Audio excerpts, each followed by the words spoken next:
Olá a todos, aqui é Pascal Lotaz, do Neutrality Studies, e hoje tenho a honra especial de receber não um, não dois, mas três ex-diplomatas de alto escalão da Europa.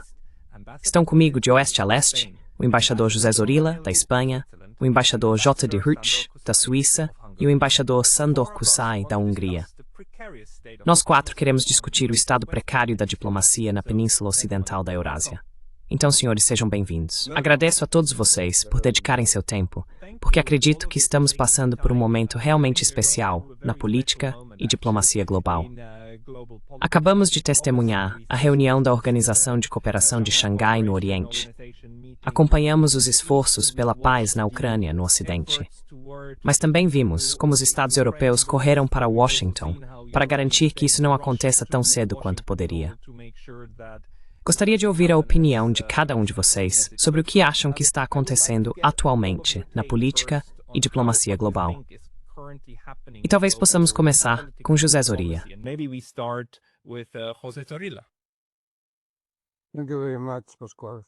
Muito obrigado, Pascal. Bem, acho que chegamos a um ponto de inflexão. Até agora, víamos a tentativa dos Estados Unidos de manter uma espécie de hegemonia nos assuntos mundiais. E neste momento, está claro que a China chegou a um ponto em que pode afirmar que não está muito distante dos Estados Unidos, ou talvez até mais. O equilíbrio agora está muito parelho. Não é mais como antes, com o mundo claramente hegemonizado pelos americanos. Acho que precisamos levar em conta, precisamos levar muito a sério, a República Popular da China. Acho que o desfile foi um evento muito importante.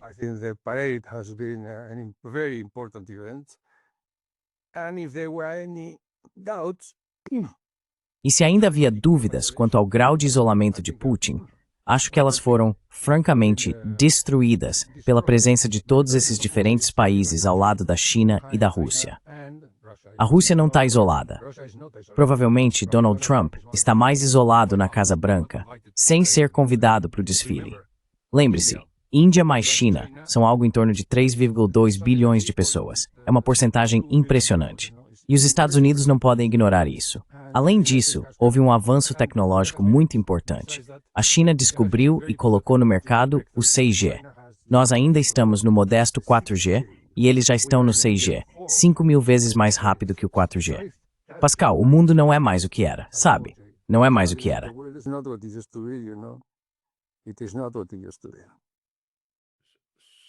Jean Daniel, você concorda? E como você vê especialmente o ato na China que aconteceu esta semana?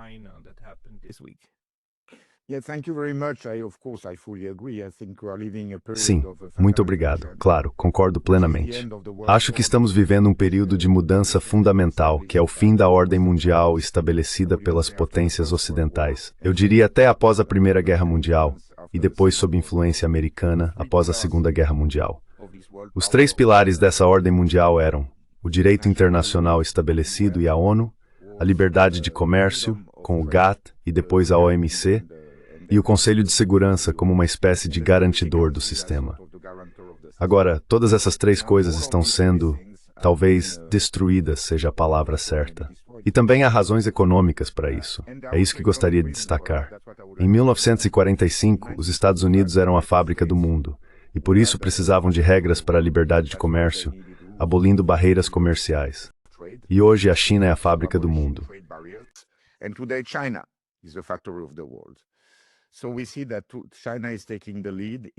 Então vemos que a China está assumindo a liderança ao tentar criar novos princípios, ou até mesmo ao impulsionar aqueles princípios estabelecidos em 1945. Quero dizer, é fascinante ver que o país que está falando sobre direito internacional, multilateralismo, uma ordem mundial multipolar, mas também liberdade de comércio, não é o Ocidente. Mesmo que esses fossem princípios que estavam muito no cerne dos valores democráticos liberais. Mas agora esses princípios estão sendo promovidos por um país como a China. O que acho um pouco triste, e isso é algo sobre o qual talvez possamos falar depois, é que foi uma cúpula eurasiana em Xangai sem Europa. Então, as três primeiras letras não estavam lá, salvo algumas exceções. Mas acredito que se a Europa quiser encontrar relevância e um papel no mundo de amanhã, Ela precisa revisar fundamentalmente sua postura em relação às grandes potências do Oriente.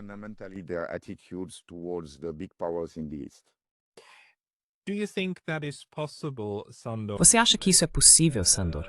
Quando você observa isso, a ausência da Europa em uma reunião eurasiana e, claro, a ausência de pensamento eurasiano na política externa europeia, você acha que você está na Hungria e a Hungria tem desempenhado um papel diferente nos últimos anos? Você acha que vai acontecer um realinhamento por lá?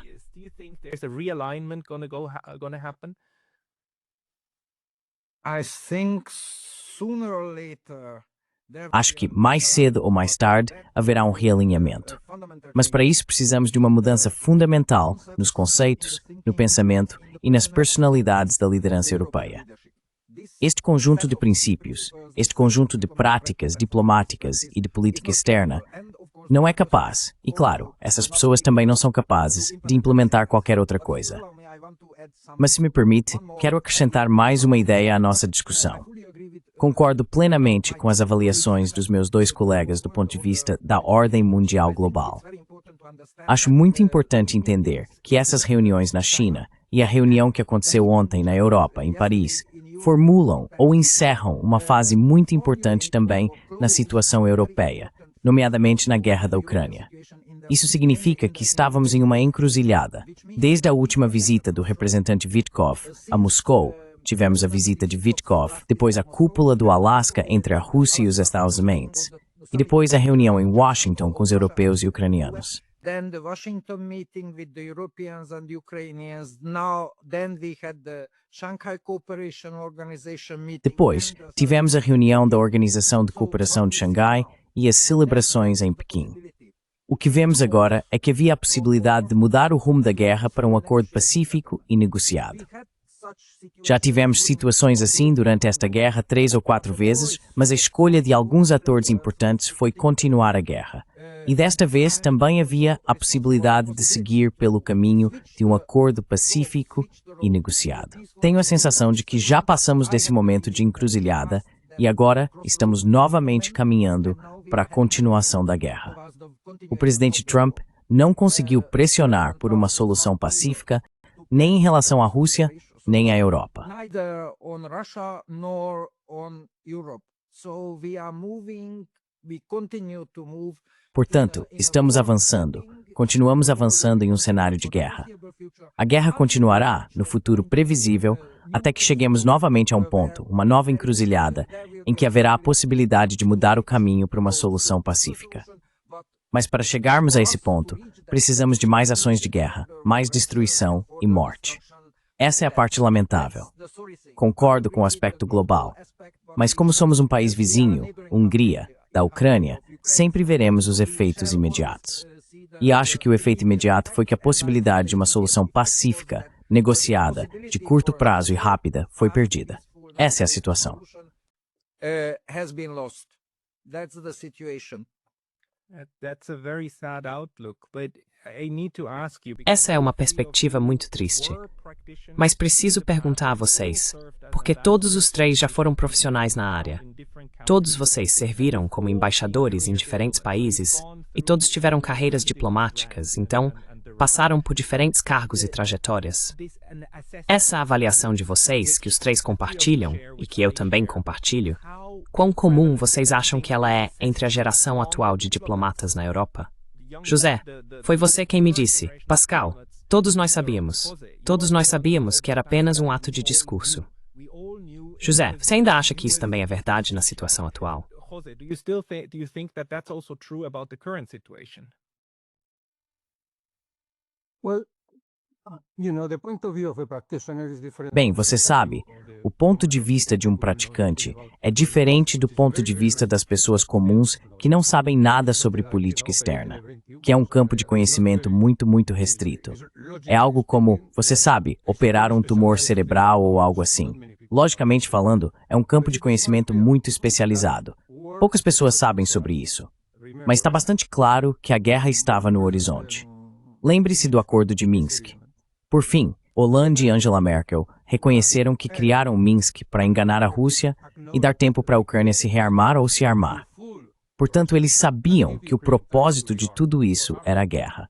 Isso é muito elementar, sabe? E todos nós sabemos que houve uma invasão, houve um tratado de paz, houve uma paz assinada com iniciais. There was a peace treaty. It was a peace signed with initials. And Putin said, "Do not join NATO." E Putin disse, não entrem para a OTAN. Eu vou me retirar. Vou me retirar dos territórios. Não estou interessado em terra. Tudo que quero é que vocês não entrem para a OTAN. E eles disseram sim, sem problema, vamos fazer isso. E então vieram os Estados Unidos e Johnson, e ambos disseram não, vocês têm que ir para a guerra porque a questão crítica é a OTAN. E a guerra continua, porque você sabe, a Rússia nunca vai permitir a Ucrânia dentro da OTAN. Não há chance. E Zelensky não pode entrar em um processo de paz, porque vão matá-lo. Parubi faleceu recentemente. Parubi é quem disse a Zelensky, assim que ele venceu a eleição. Se Zelensky quiser entrar em um processo de paz, como prometeu em sua campanha eleitoral, ele será enforcado em uma cadeira na Avenida Kreshchatyk. In a chair from the Kreshchatyk Avenue. It's self-evident that we cannot go to a peace process, whereas of É evidente que não podemos iniciar um processo de paz, enquanto é claro, Putin, após tantas baixas, não pode aceitar a paz, reconhecendo a Ucrânia criada pelo golpe de 2014. Portanto, as posições estão muito distantes, e todos nós sabemos disso, mas o discurso político é diferente. Sabe, o segundo nível é outra história. Por exemplo, na Europa, o segundo nível está aconselhando o topo a não sancionar mais a Rússia, porque as sanções nos afetam mais do que afetam a Rússia. Em vão, porque essa classe política está determinada a impor sanções à Rússia, que obviamente não têm efeito. Pior, elas nos afetam, porque sancionar significa que não vamos comprar gás ou petróleo de você. Ótimo, ele vai vender para a Índia.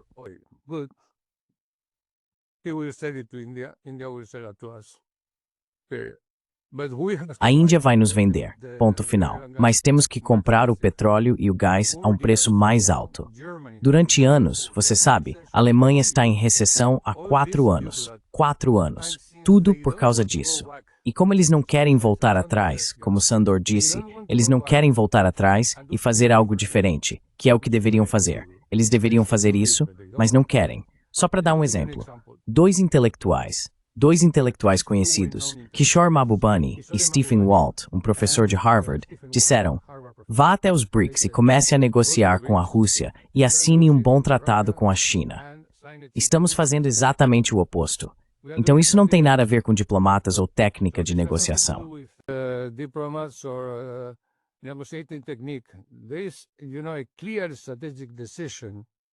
Isso é, você sabe, uma decisão estratégica clara no topo, para continuar lutando porque eles querem sangrar a Rússia. Só isso. E eles continuam. E agora eles estão começando de novo no Cáucaso com o Azerbaijão. Sim, o Azerbaijão disse que foi dominado e subjugado pela Rússia no norte. E temos que lembrar, pessoal, que o verdadeiro território do Azerbaijão continua dentro do Irã. Então, o Azerbaijão se vê como uma espada de 2 gumes, uma contra a Rússia e outra contra o Irã. Isso é claramente impulsionado pelo eixo anglo-saxão, por Londres e Washington. Então eles não pararam. Você se lembra dos filmes antigos, sabe, quando os nativos americanos não falavam inglês muito bem e diziam, o homem branco fala com 2 línguas, como uma cobra, sabe? Eles querem isso, mas não querem isso.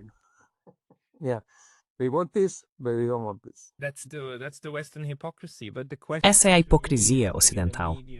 Mas a questão para mim é que na mídia e na sociedade educada, dizer coisas assim não é considerado de bom tom. Não é visto como o certo a se fazer. Mas para profissionais da diplomacia como você acha que há um entendimento de que isso é um beco sem saída? Por exemplo, Jean Daniel, como você acha que é na Suíça, no corpo diplomático suíço? Sobre o que você acha que são as discussões reais? É algo ideológico e dogmático? Ou existe pragmatismo na prática que simplesmente não vem à tona?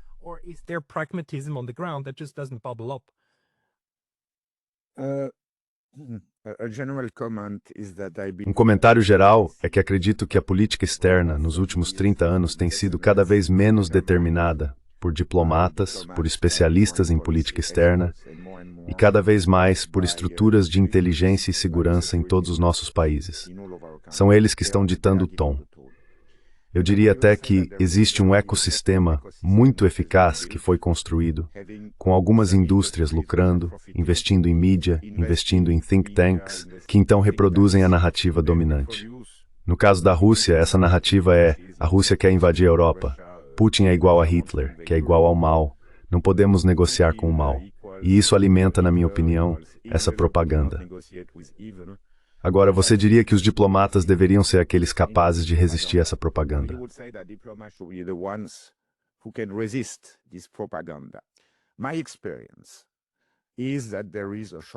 Minha experiência é que há uma falta de memória na maioria dos serviços diplomáticos ocidentais. Em todas as discussões que tive, até recentemente, quando era embaixador na Turquia enquanto aquelas negociações aconteciam, eu me encontrava com diplomatas franceses e alemães que me diziam: não podemos aceitar um acordo negociado. Precisamos vencer essa guerra. Nós, quero dizer, a Ucrânia, precisamos vencer essa guerra com nosso apoio. E quando eu perguntava, qual é o critério de vitória? Vocês querem ver tanques Leclerc ou Leopard desfilando na Praça Vermelha? É assim que vocês medem a vitória. Então eles simplesmente não sabiam. O ponto que estou tentando destacar é que a guerra nem sequer começou em 2014. A falta de memória é muito mais profunda.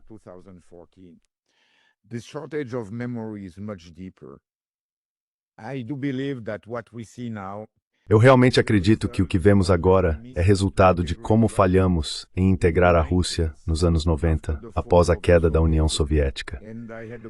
Tive o privilégio de servir na OSCE em Viena em meados dos anos 90, durante a presidência suíça em 1996. Os russos estavam enfraquecidos e tentavam desesperadamente dizer ao Ocidente: por favor, nos integrem. Vamos criar um tratado de segurança para a Europa. Vamos criar um conselho de segurança para a Europa, onde seríamos tratados como parceiros iguais. Bem, sabemos que o Ocidente deu algum tipo de atenção superficial em um documento politicamente vinculativo, mas em grande parte irrelevante, como a Carta de Segurança Europeia, que foi aprovada no contexto da OSCE em 1999. Mas os russos sentiram: ok, nunca seremos levados a sério pelo Ocidente.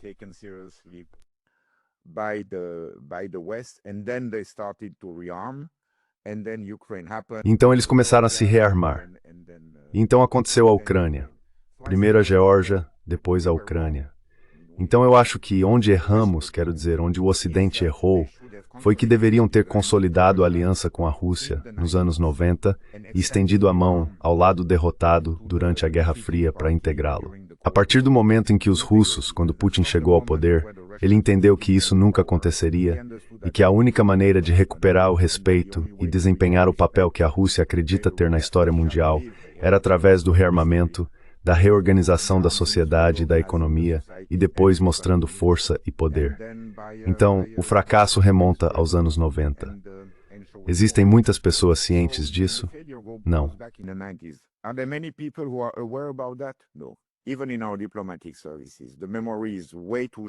Mesmo em nossos serviços diplomáticos, a memória é muito curta. Pelo menos nos nossos, posso afirmar isso com certeza. E por isso todos acabam aceitando a narrativa dominante, que é de que a Rússia é má e a China representa uma grande ameaça ao Ocidente. Recentemente, tivemos nosso relatório anual dos serviços de inteligência, que foi divulgado. Poderia ter sido escrito pela Rand Corporation. E como é que a China aparece 82 vezes nesse relatório e sempre como uma ameaça? Vamos lá, a China não está prestes a invadir a Suíça. Isso é ridículo. Muito pelo contrário, precisamos da China como parceira comercial, ainda mais depois das tarifas alfandegárias de 39% que recebemos do Trump. Muito obrigado.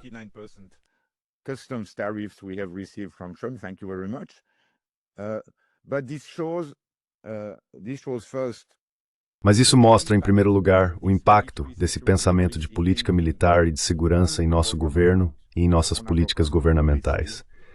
E mostra a importância que essas partes da administração assumiram na definição de nossa política de segurança e de relações exteriores e na influência sobre a opinião pública.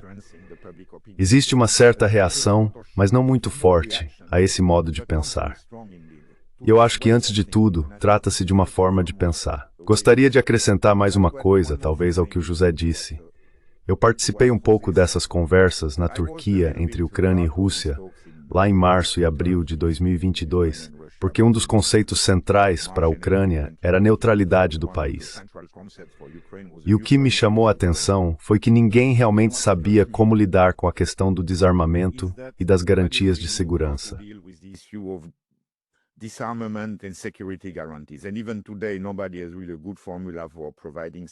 E mesmo hoje, ninguém realmente tem uma boa fórmula para fornecer garantias de segurança à Ucrânia. E ninguém está colocando na pauta o que me parece óbvio, que é que precisamos voltar ao controle de armas. Precisamos retomar as discussões sobre a redução de forças convencionais na Europa, como tivemos nos anos 80 durante a Guerra Fria. E mesmo hoje, o regime nuclear, digamos assim, se baseia apenas em um acordo restante, o START, que chegará ao fim em janeiro de 2026. E o que mais me preocupa não é só o fato de ninguém estar falando sobre a importância de retomar essas discussões com os russos, claro, e possivelmente também com os chineses, mas sim o oposto. A Europa e todos os países europeus agora têm uma enorme dívida pública.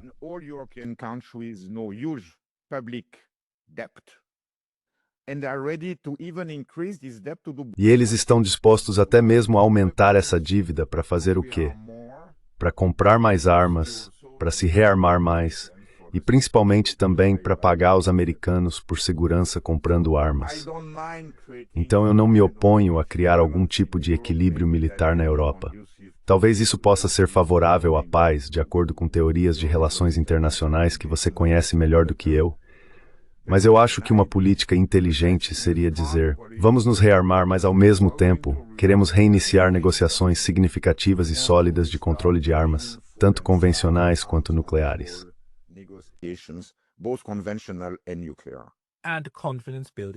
E medidas de construção de confiança. Sandor, pela sua experiência, não vimos, na verdade, uma regressão da diplomacia na Europa nos últimos 30 anos? Talvez você possa comentar o que acabou de ouvir.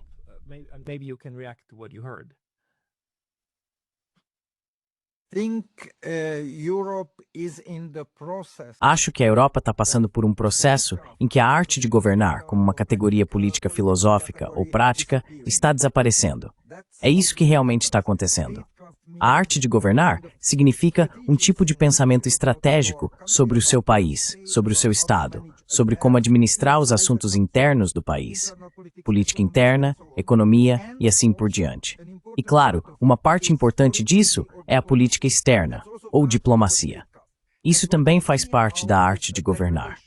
E o que vemos agora é uma degradação, e é uma degradação acelerada pelo tempo, da arte de governar europeia, da diplomacia europeia. Se me permitem, gostaria de reagir um pouco aos meus colegas.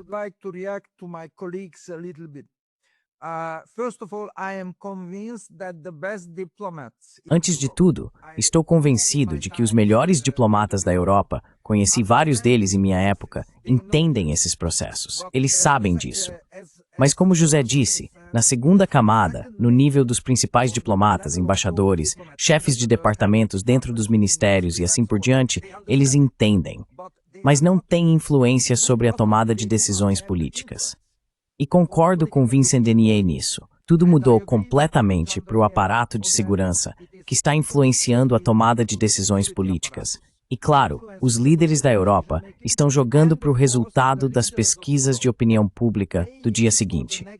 Eles não têm mais visão estratégica. Todo mundo joga apenas para o dia seguinte.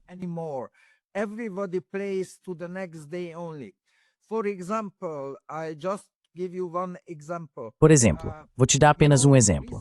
Você sabe, recentemente houve conversas sobre a França ou a Grã-Bretanha recorrerem ao FMI para empréstimos.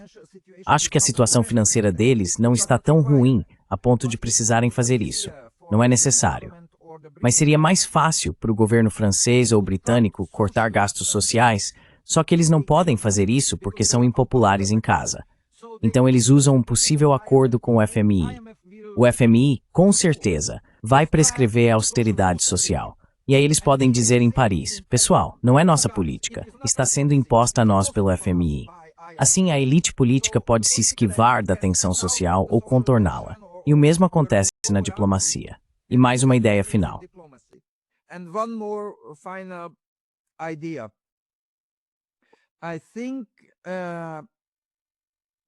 Acho que sabemos, todos que fazem a análise, e no nível da diplomacia profissional, no mais alto nível, ainda existem pessoas talentosas. Mas o problema é que perdemos não apenas as memórias pessoais. A nova geração é aquela que não viveu ou praticou diplomacia durante a Guerra Fria ou logo após a Guerra Fria. As pessoas novas, todas elas, cresceram nos anos 90. Então elas têm memórias pessoais diferentes sobre nossa profissão e política externa. Mas o maior problema é que também perdemos a memória institucional. Posso dizer que antes de sair do serviço diplomático húngaro, todos me olhavam de forma muito estranha quando eu sugeria que diante de uma questão, uma nova situação, qualquer coisa que surgisse, eu sempre dizia, pessoal, vão aos arquivos. Go to the archives. Look up what we did, what was the situation. Veja o que fizemos, qual era a situação em casos semelhantes, em situações parecidas, e então discuta, depois faça propostas para a liderança. Eles achavam que eu era um tolo. Todo mundo pensa que o passado é apenas para o passado, que a história não é a professora do presente. Acham que isso é uma ideia ultrapassada. E um último elemento. Todos os meus colegas falaram sobre a oportunidade perdida dos anos 1990, quando havia a possibilidade de reintegrar a Rússia ao sistema global, ao sistema de segurança europeu e assim por diante. Eu acho que houve uma situação, eu vivi isso. É uma situação de dois lados. A Europa e os Estados Unidos, naquela época, só poderiam integrar a Rússia, em princípio como periferia. Only as a periphery. Russia has at that time still had. Naquela época, a Rússia ainda tinha uma mentalidade de grande potência. Eles queriam ser integrados como iguais. A experiência histórica da Europa Central e Oriental, da Hungria, Polônia e assim por diante, mostra que o centro da Europa Ocidental na União Europeia só consegue imaginar a integração de outros países como periferias, como subordinados. Esse é o conceito geral. Portanto, não foi apenas um erro político não integrar a Rússia. Foi uma consequência da abordagem filosófica geral. Quem queria integrar a Rússia, queria que ela fosse integrada como periferia, como subordinada, o que não era aceitável, nem mesmo para o presidente Yeltsin, que foi o presidente russo mais fraco de todos os tempos. Então esse é um problema estrutural maior por trás disso.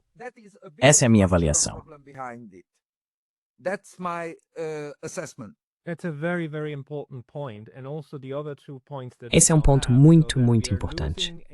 E também os outros dois pontos que temos agora. Estamos perdendo memória institucional, o que enfraquece a política externa e a diplomacia, e a securitização da diplomacia, que para mim é algo relativamente novo, porque toda a ideia de serviços de segurança é um conceito da Guerra Fria. Quero dizer, tivemos o OSS e outros antes, também na Segunda Guerra Mundial, mas o auge dos serviços de segurança foi, claro, a Guerra Fria.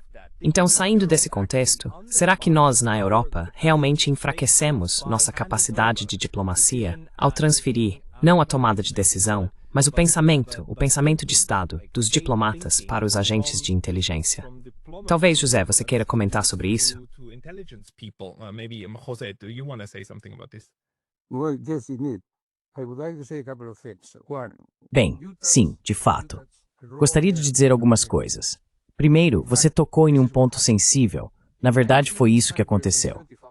Em 1975, foi criado um sistema de segurança muito bom pelo Ocidente e pelo Oriente, a Conferência de Helsinki. Começaram as tentativas, forças convencionais, controle de armas, etc. Mas assim que a União Soviética colapsou, os Estados Unidos não quiseram a distensão. Eles queriam esmagar a Rússia. Há um livro muito bom, Not One Inch, da Mary Saroch. Tá claro, quero dizer, é um fato público. Eles estavam discutindo o que fazer com a reunificação da Alemanha. E então a Alemanha e Rússia estavam prestes a chegar a um acordo. Germany and Russia were about to reach an agreement. And then Robert Zelig, which would become after... Então Robert Zoellick, que mais tarde se tornaria presidente do Banco Mundial, conselheiro do pai de Bush, disse: cuidado, se eles chegarem a um acordo, Rússia e Alemanha, a OTAN vai ser destruída. E então o pai de Bush disse: eles têm que fazer isso de outra maneira. E então a Alemanha comprou a boa vontade da Rússia com dinheiro. Então desde o primeiro dia, queríamos que a OTAN fosse o sistema de segurança da Europa. O que é claro, como era área orçamento estratégico mais elementar, porque a União Soviética desapareceu e você sabe, a Rússia sumiu. E lembre-se, antes da Primeira Guerra Mundial, uma das nossas. Before the First World War, Russia was one of ours.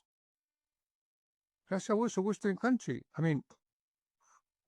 A Rússia era um país ocidental, quero dizer, absolutista ou não, democrática ou não, era um dos nossos. Eles decidiram não seguir esse caminho, decidiram manter vivo o sistema de hostilidades. Por quê? Provavelmente nunca saberemos, eu não sei. Foi um caso claro de mal-entendido. Eles achavam que esse momento unipolar iria durar para sempre e que, sabe, precisavam conquistar a Eurásia. E então começou a ampliação da OTAN, que foi um erro terrível. Todo mundo, tal turbines, sabiam, it's enough, with the shearers, imril, sting. This naring. Russia said, enough is enough. This is a red line. Pascal, it is self-evident and it should... Sabe, Pascal, isso é auto-evidente. E eu não deveria dizer isso porque é evidente, mas preciso dizer porque ninguém se lembra. Um sistema de segurança exige o acordo de ambas as partes. Se não há acordo, então não é um sistema de segurança, é um diktat. Foi isso que fizemos com a Alemanha na época de Versalhes, e os Estados Unidos trataram a Rússia como um país derrotado em uma guerra. E esse não era o caso. E todas as consequências, você sabe, vêm disso. Esse é o pecado original, por assim dizer. E outra coisa, claro, é a militarização da política externa. Isso é evidente.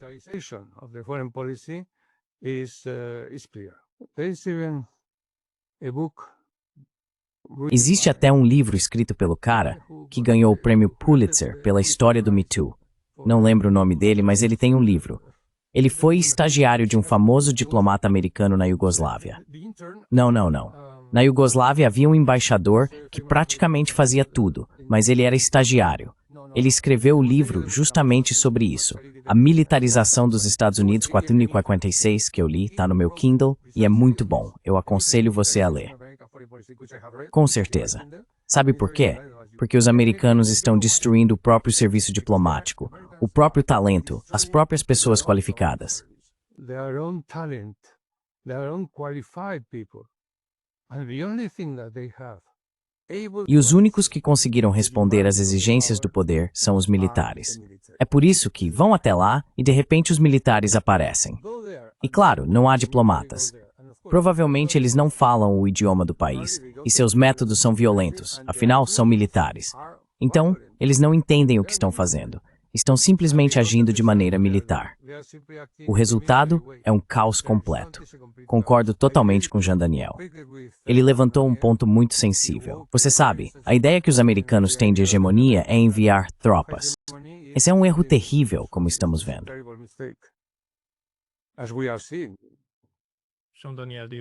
Jean Daniel, você quer comentar? Desculpe, talvez seja melhor começarmos com o Sandor primeiro e depois com o Jean Daniel. Sandor first and then Jean Daniel. Okay. I just want to insert two or Quero apenas fazer 2 ou 3 pequenas observações. Você mencionou a securitização da diplomacia e o José mencionou a militarização da diplomacia. Quero chamar sua atenção para o fato de que é praticamente a mesma coisa. É o complexo militar industrial, que está muito intimamente relacionado ou conectado ao aparato de segurança. Em essência, é o mesmo elemento. Na Rússia, chamamos de siloviki, a parte coercitiva do Estado. Isso também aconteceu em nossos países, especialmente disputentiu exaustamente. Por isso, a diplomacia circular tinha parecendo da rio. diplomacy is dying out very fast because the force came in. Porque a força entrou em cena, tentando substituir a sofisticação diplomática profissional. Vou te dar um exemplo. Quando fui embaixador na China por 6 anos, sempre me surpreendia que a maioria dos meus colegas europeus, especialmente da Embaixada da União Europeia, nossa representação conjunta, não conseguia realizar o trabalho diplomático cotidiano com os chineses ou com qualquer outra pessoa. Eles conheciam apenas um método, démarches. O tempo todo, démarches, nem sequer pedidos, consultas, negociações ou discussões criativas sobre como resolver este ou aquele problema. Acontecesse o que acontecesse, a Embaixada da União Europeia ia ao Ministério das Relações Exteriores ou ao Ministério do Comércio da China e apresentava exigências. And declared demands. And they came back very happily. E eles voltaram muito felizes. Emitimos outra demarcha. Assim, a sofisticação diplomática desapareceu e deu lugar a meio ultimatos. E se você faz isso, acaba esquecendo ou deixando de ouvir a outra parte. Você só aceita a capitulação. E se essa é a sua abordagem, isso não é diplomacia, é militarismo. E eu vi isso se degradando ano após ano. Hoje em dia, por isso não me surpreende como os líderes e políticos europeus fazem exigências declarativas à China, à Rússia, à Índia. Estamos muito próximos de uma situação em que a União Europeia vai propor sanções secundárias à Índia.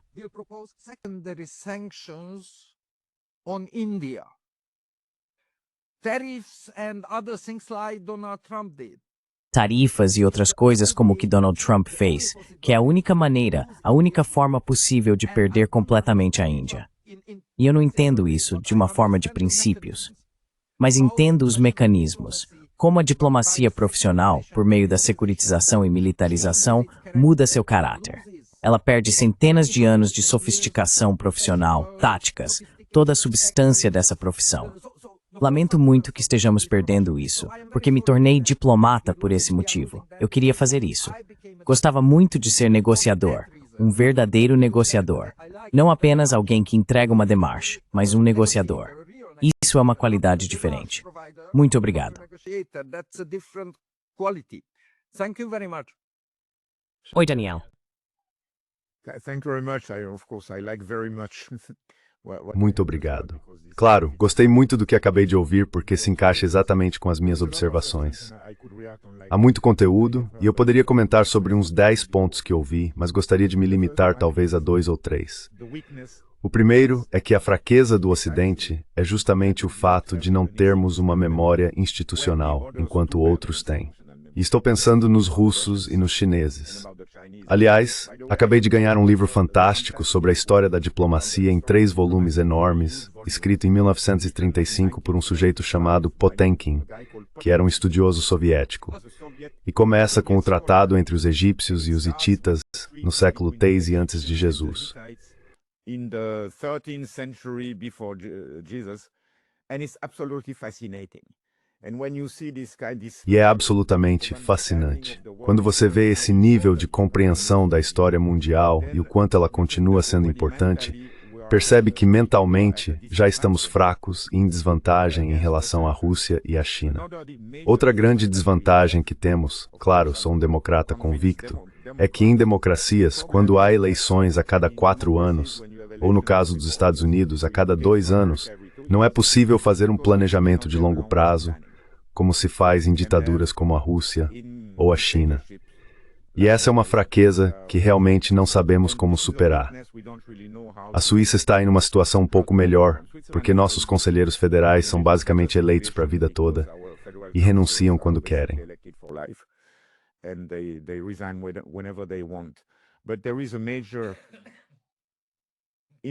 Mas há uma grande lacuna no pensamento estratégico e no desenvolvimento de estratégias. E isso não ocorre apenas no campo da política externa. Também acontece nas áreas de infraestrutura, energia, urbanização, meio ambiente e assim por diante. Joe Biden cria um grande fundo verde. E então, 2 anos depois, Trump vem e acaba com tudo. Como é possível fazer um planejamento de longo prazo para o desenvolvimento de nossas sociedades e preparação para o futuro dessa forma? Há mais uma coisa, falando em memória institucional. De fato, esquecemos, acho que o José mencionou isso, o quanto a Rússia fazia parte do sistema europeu no século XIX e até mesmo antes. In the 19th century and even before. We do remember that a little bit in Switzerland that General Suvorov. Nós nos lembramos um pouco disso na Suíça, de que o general Suvorov libertou a Suíça dos franceses. E há até um belo monumento aqui em um dos nossos principais passos alpinos, em homenagem a Suvorov. Esse monumento, eu diria, foi pichado após a guerra na Ucrânia. No entanto, o tipo de medo da Rússia não é nada novo, mesmo na Suíça neutra. Você se lembra da Guerra da Crimeia, que foi basicamente uma guerra liderada por britânicos e franceses na Crimeia, na década de 1850, para impedir que a Rússia um dia chegasse a Constantinopla ou Istambul. E em 1851, se não me engano, nosso principal jornal na Suíça neutra publicou um artigo dizendo que a Suíça deveria enviar tropas para a Ucrânia, quero dizer, para a Crimeia, para ajudar as forças francesas e britânicas contra a Rússia.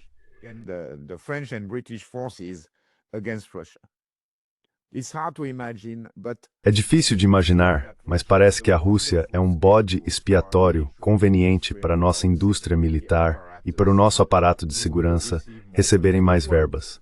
E funciona, e funciona. No nosso caso, nossas forças armadas acabaram de receber 40 bilhões de dólares para 10 anos, o que é muito para nós, para comprar todo tipo de coisa.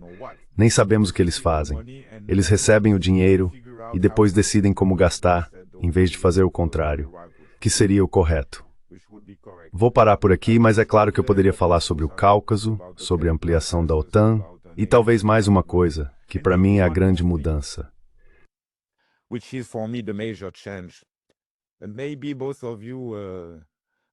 E talvez ambos, Sandor e José, tenham tido a ingenuidade de acreditar que quando falávamos sobre direitos humanos e direito internacional, estávamos falando sério.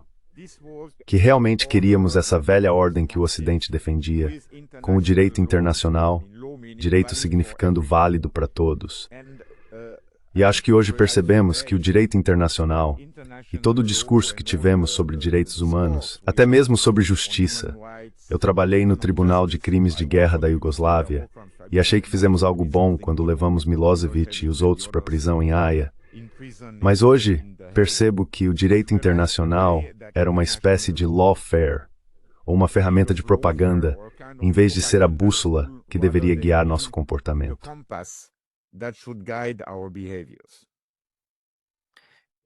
Eu só peço que você me ajude nesse medo.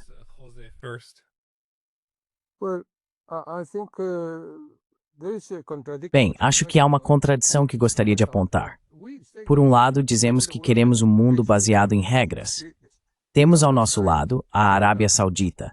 Temos ao nosso lado Al-Jolani, que em dezembro foi filmado jogando futebol com as cabeças de cristãos que ele havia acabado de decapitar, alguns deles crianças. Temos conosco pessoas como Parubi, recentemente morto em um atentado. O Sr. Parubi foi o fundador do Partido Nacional Socialista da Ucrânia. Então, como podemos dizer que as regras do direito internacional público estão do nosso lado? Vá a Israel. O que eles estão fazendo é uma flagrante contradição com os princípios do direito internacional público. Eles não estão cumprindo de forma alguma os mandamentos das leis humanitárias da guerra. A quarta, lembre-se, a quarta Convenção de Genebra. Você se lembra dos filmes? Geneva Convention. You remember the movies. I want to be treated like according to the rules of the... Quero ser tratado de acordo com as regras da Convenção de Genebra. Bem, também existem regras para a potência ocupante. Israel é uma potência ocupante e um ocupante beligerante.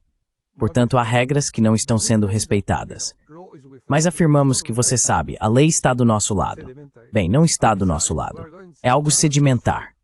E além disso, vamos destruir o estado de bem-estar social ao mesmo tempo, porque não temos dinheiro. Mas temos 30 bilhões por ano para a Ucrânia. Tudo porque queremos que a Ucrânia faça parte da OTAN. Você se lembra daqueles dias quando discutíamos se a Rússia tinha ou não o direito de dizer isso? Se a Rússia tinha o direito de pôr fim à ampliação da OTAN? As Ilhas Salomão tiveram a péssima ideia de dizer que poderiam abrir uma base chinesa nas Ilhas Marshall.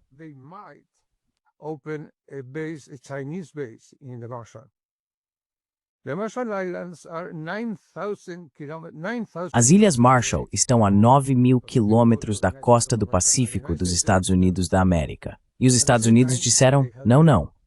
Ao mesmo tempo, disseram que, claro, a Rússia tinha que aceitar a OTAN na região afro-báltica. Porque, obviamente, você sabe, a Ucrânia está a 50 quilômetros de distância, a fronteira ficaria a 50 quilômetros da Rússia. Você sabe, é insuportável. Então é verdade que, você sabe, os direitos humanos são a retórica mais fácil, eu diria. Não é verdade. Depois dos 5 milhões de deslocados no Afeganistão e do 1 milhão de pessoas destruídas no Oriente Médio com a aventura do Iraque, como podemos falar de direitos humanos? Nem mesmo hipocrisia, sabe? Eu não sei como definir isso. Eu não sei como definir isso. I don't know how to define it. I don't know how to define it. No, it's Não, é horrivelmente cínico, mas Sandor. Yes. If I may insert again an idea. Se me permitem inserir uma ideia novamente. Always a realist. Pessoalmente, sempre fui um realista nas relações internacionais, então não me surpreende que os direitos humanos e outras questões, assim como alguns elementos básicos do direito internacional, tenham sido distorcidos de acordo com as necessidades políticas, ideológicas e outras das grandes potências. Na Idade Média, na Europa, havia um conceito filosófico ou teórico muito importante. Dizia-se que a filosofia era serva da teologia. Hoje, o direito internacional é servo da política de poder. Vou citar apenas um aspecto e deixar de lado os duplos padrões, as mentiras realmente descaradas e as manipulações políticas relacionadas aos direitos humanos, genocídio e outras questões. Genocide and other issues. I leave it out. But what I Eu deixo isso de lado. Mas o que quero dizer é como distorcemos o direito internacional. No caso do Kosovo, a Corte Internacional de Justiça em Haia decidiu que o direito das nações à autodeterminação prevalece sobre a integridade territorial. No caso da Crimeia, todos decidem, até Ursula von der Leyen e todos os outros líderes, que a integridade territorial é absoluta. Nenhuma autodeterminação pode se sobrepor a ela. O truque no direito internacional é que ambos os princípios, o princípio da integridade territorial e o princípio da autodeterminação dos povos, estão na Carta das Nações Unidas. are in the Charter of the United Nations. And it makes it possible for the E isso possibilita que as grandes potências ou os políticos conceituais escolham entre elas. Às vezes escolhemos este, às vezes escolhemos aquele. E é por isso que considero muito importante entender que quando falamos sobre direito internacional, ele é tão indefinido e pouco claro, mas ainda existe. Com isso, tentamos limitar a liberdade de ação política ou militar das potências. É isso que realmente acontece. Por isso, nem os governos americanos nem os europeus falam mais sobre direito internacional. Eles falam sobre uma ordem mundial baseada em regras. Regras não são iguais a leis. are not do not equal law. Rules are established by the power. As regras são estabelecidas pelos poderosos. O direito internacional, em princípio, deveria proteger também os mais fracos. Portanto, quando usamos a terminologia ordem internacional baseada em regras, nesse momento introduzimos ou aceitamos padrões duplos, a aplicação seletiva da lei. Esse é o problema fundamental. E eu entendo perfeitamente que mesmo os diplomatas mais profissionais, os melhores, os mais inteligentes, têm grande dificuldade em navegar nessas circunstâncias para implementar os interesses de seu país, porque eles não sabem, em nenhum momento, qual parte do direito internacional se aplica àquela situação. Which part of the international law is applicable to that situation? That's a real big challenge. and it is Esse é um grande desafio.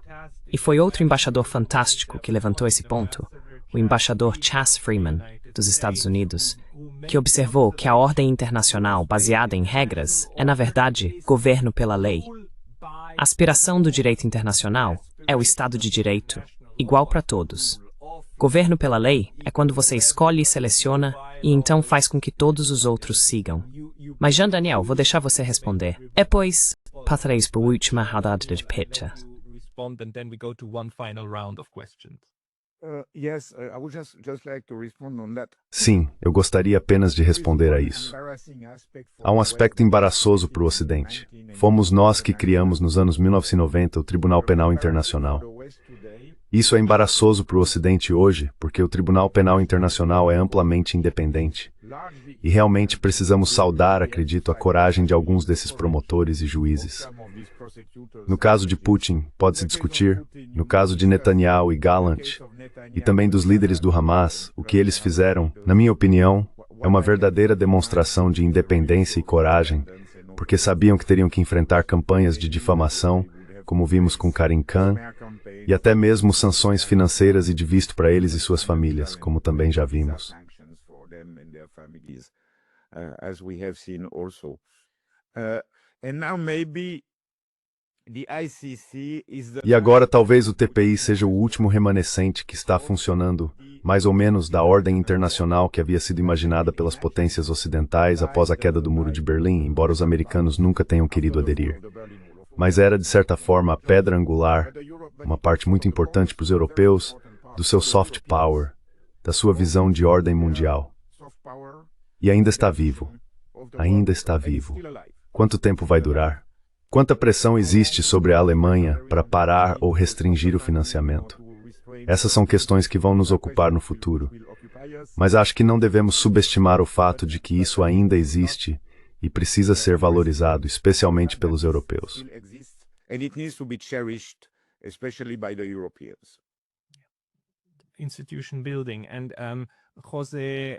Construção institucional. E José depois Sandor, e novamente Jean Daniel. Vou deixar que vocês respondam ao que ouviram da maneira que quiserem. Mas mais uma pergunta. Se vocês estivessem aconselhando, não o próprio governo de vocês, mas se estivessem aconselhando o Sul Global, incluindo o Sudeste Asiático, China e Rússia, África e América do Sul, como sugeririam que eles lidassem com a Europa contemporânea em nível diplomático, considerando as limitações que acabamos de mencionar, como a securitização da política externa, sua militarização e a perda de memória institucional?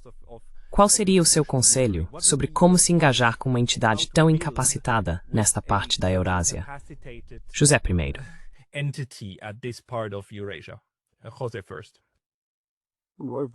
Bem, Pascal, isso é utópico, sabe? Realistas têm utopias. Mas os chineses e os asiáticos do Sudeste, de alguma forma, precisam se aproximar dos europeus, certo? Você tem que lidar com eles de alguma maneira. Então, como você lida com eles?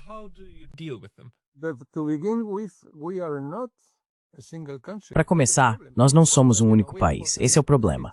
Achávamos que, sabe, somos 450 milhões de pessoas. Temos muito dinheiro. Nosso PIB é muito alto. Portanto, somos alguma coisa. Bem, você não é absolutamente nada se não for soberano, se não houver uma única entidade para dizer sim ou não. Então, como você sabe, Kissinger disse, onde está o telefone? Quero dizer, a Europa não tem um número de telefone. Ele estava absolutamente certo. Se você quiser ir até o início de tudo, é que a ideia dos Estados Unidos sobre sua própria hegemonia no mundo todo está obsoleta. É isso. Eles não têm meios para manter as coisas, sabe, do jeito que estão.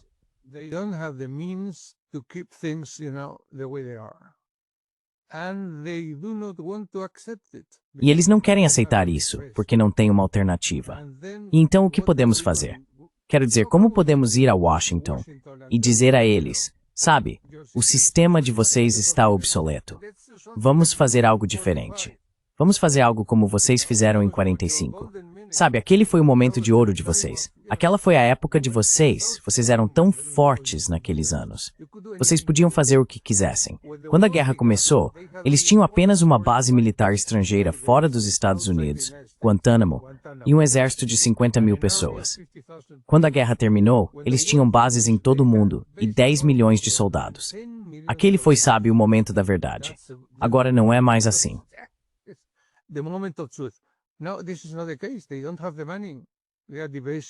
Eles não têm dinheiro. Eles estão desvalorizando o dólar porque não conseguem pagar a dívida. E eles não sabem, realmente eles não sabem o que fazer. Eles querem que a gente pague por eles. Eles querem que a gente sustente. Eles querem que nós, europeus, sustentemos um sistema que é insustentável. E nós nem sequer conseguimos, sabe, fornecer munição para a Ucrânia, o que é inacreditável. Gastamos 20 vezes mais dinheiro do que a Rússia e nem sequer temos munição de artilharia. É inacreditável. Agora você tem que ir a Washington e dizer para eles, vamos fazer algo como vocês fizeram em 45. Vamos, sabe, criar um novo sistema. Mas você sabe qual país está fazendo isso?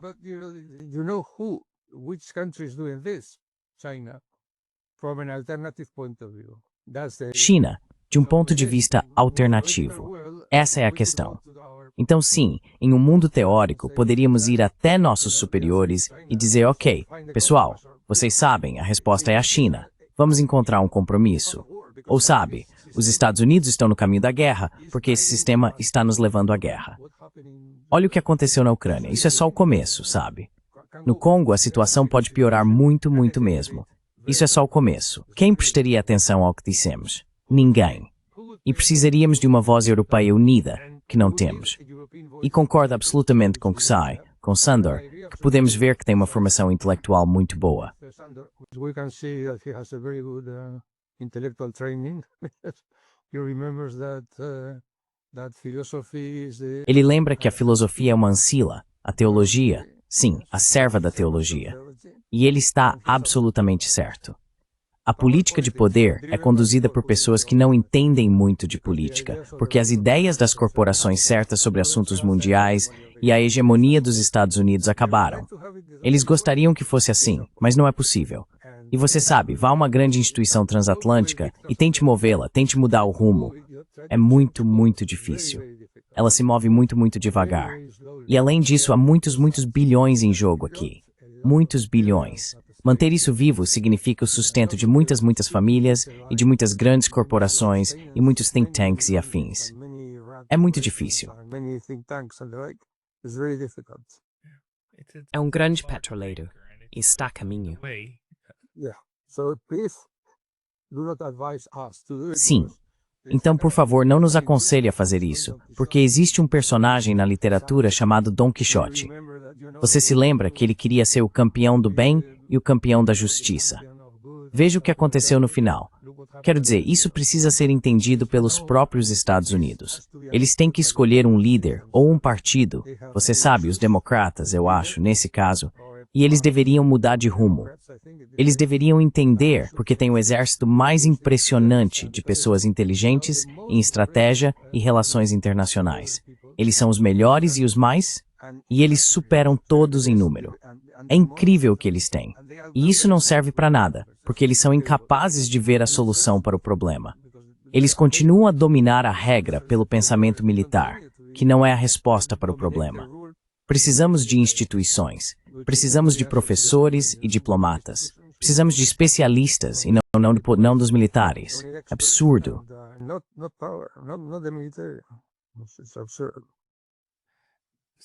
Sandor, se você quiser responder. I want to react first and Quero reagir primeiro e oferecer uma opinião divergente, como em um tribunal, em relação à posição de Jean Daniel sobre o TPI. Eu não vejo o TPI como uma organização independente. Em primeiro lugar, as verdadeiras grandes potências não são membros, então é um leão sem dentes. Todos os julgamentos foram sobre ditadores africanos ou balcânicos. Não houve nenhum julgamento sobre os soldados de paz holandeses em Kosovo. Não houve nenhum julgamento sobre qualquer general britânico que autorizou o bombardeio de vilarejos afegãos, e assim por diante. Portanto, também existe um duplo padrão aí. Nesse caso, não compartilho desse otimismo. Acho que o TPI faz parte das estruturas institucionais internacionais que precisam ser fundamentalmente reformadas ou abolidas. A Hungria está atualmente em processo legal para sair do TPI. Nosso parlamento já aprovou. Há um processo de 6 meses até que se torne finalmente legal.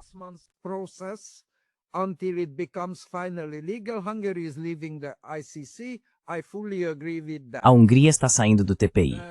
Concordo plenamente com isso. Em segundo lugar, voltando à sua pergunta, graças a Deus, os países do Sul Global não nos pedem conselhos.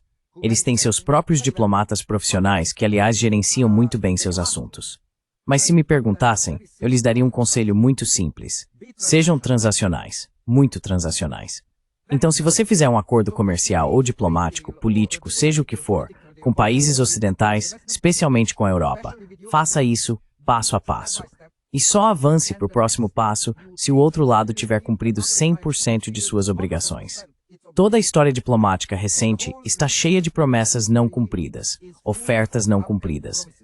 Da mudança climática. Se você olhar para os investimentos prometidos pela Europa, tecnologias, nenhuma foi cumprida. Nenhuma promessa foi cumprida. No promise was kept. So if I were a global south country, se eu fosse um país do Sul global, eu defenderia primeiro a reforma das instituições da ordem mundial, e em questões práticas, comércio, tecnologia, investimento, paz e guerra, tudo, eu seria totalmente pragmático. Faria acordos e tratados diplomáticos passo a passo, e só avançaria em qualquer negociação diplomática depois que o outro lado cumprisse o que prometeu. Não por palavras vazias. Realidade. Só realidade. Esse seria meu conselho em princípio, mas não acho que eles precisem do nosso conselho. Como vi em Tianjin com a cúpula da OCS, ou como vimos com a cúpula dos BRICS e assim por diante, com essas negociações e os documentos que eles emitem, só entre parênteses, ninguém lê os documentos na diplomacia, nem mesmo analistas ou diplomatas. Even analysts or diplomats in the Tianjin Declaration of the Na declaração TNT da Organização de Cooperação de Xangai, é um documento de 22 páginas. Não tenho certeza se alguém em nossos ministérios das relações exteriores europeus ou em Bruxelas, no aparato da Kaja Kallas, nossa diplomata de alto nível favorita, leu esse documento. E esse é o problema. Deveríamos lê-lo. Novamente, profissionalismo. Você lê os documentos políticos, você os analisa, não os relatos da mídia. Não. Você deve ler o original. Eu exijo isso dos meus alunos na universidade. Leiam as fontes primárias, não a análise da Rand Corporation, mas o texto real, e tirem suas próprias conclusões. É assim que deveria funcionar, mas não funciona mais assim. Mas, em geral, não acho que eles precisem do nosso conselho. Meu conselho seria, sejam ainda mais transacionais do que Donald Trump. even more transactional than Donald Trump. Obrigado. E eu não fiz a pergunta para sugerir que eles precisam de conselhos. É um exercício de reflexão. Mas o que poderia ser, o que seria, uma abordagem para a Europa hoje? E a última palavra, e sinta-se à vontade também para comentar sobre outro assunto, vai para Jean Daniel. Thank you very much. I would like, Muito obrigado. Gostaria de fazer 2 pontos. Primeiro, agradeço pela opinião divergente. Eu realmente gostaria muito de ter um debate maior e mais longo sobre isso, porque realmente não concordamos e haveria muito conteúdo para uma boa discussão, um bom embate. Mas isso fica para outra ocasião.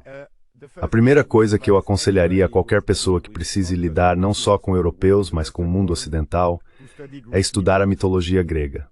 Porque eu acho que a melhor maneira de entender a psicologia dos nossos líderes é o conceito de hybris. Agora, não vou entrar em mais detalhes, mas hybris era uma espécie de deusa grega, do caos, autoestima, excesso de ambição. chaos, self-esteem, overreaching. And we have seen since the Second World War that this E vimos desde a Segunda Guerra Mundial que esse tipo de arrogância tem animado as políticas ocidentais em todo o mundo e ainda continua até hoje. Aliás, isso levou quase todos os engajamentos militares do Ocidente a terminarem em desastre, do Iraque, Coreia, Vietnã, até o Afeganistão. Então eles continuam perdendo guerras, mas mantêm esse tipo de arrogância. Bem, há algumas exceções. Kosovo talvez seja um caso disputado, se foi ou não um sucesso para o Ocidente.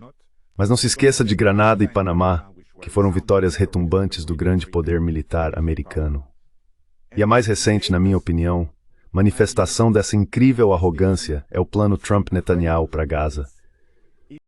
Não sei se você leu essas 38 páginas. for Gaza. I don't know if you have read this 38 pages amazing plan.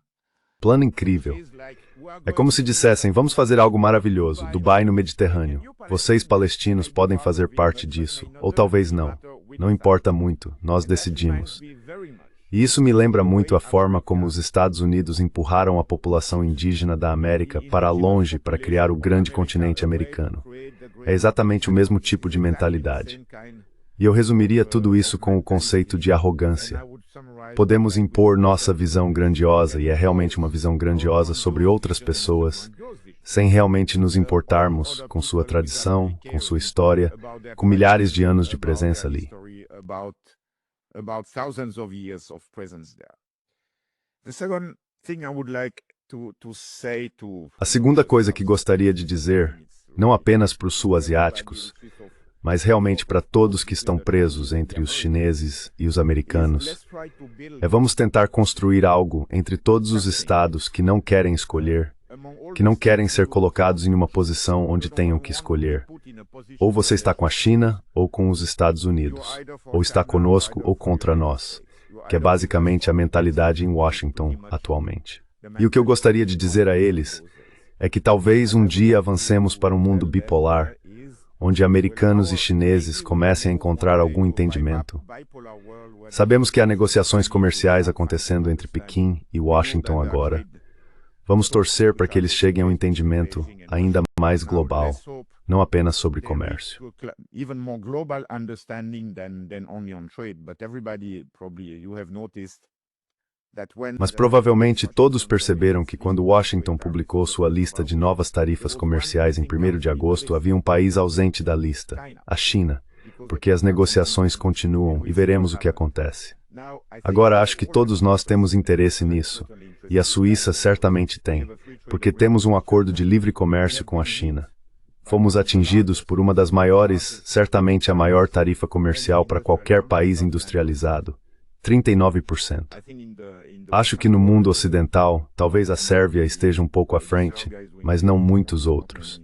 E o que eu gostaria é que houvesse uma espécie de coalizão daqueles que não querem escolher, que pudesse começar a formar uma aliança e uma espécie de rede para defender seus interesses de maneira transacional. Claro, tudo se resume a discussões e acordos comerciais.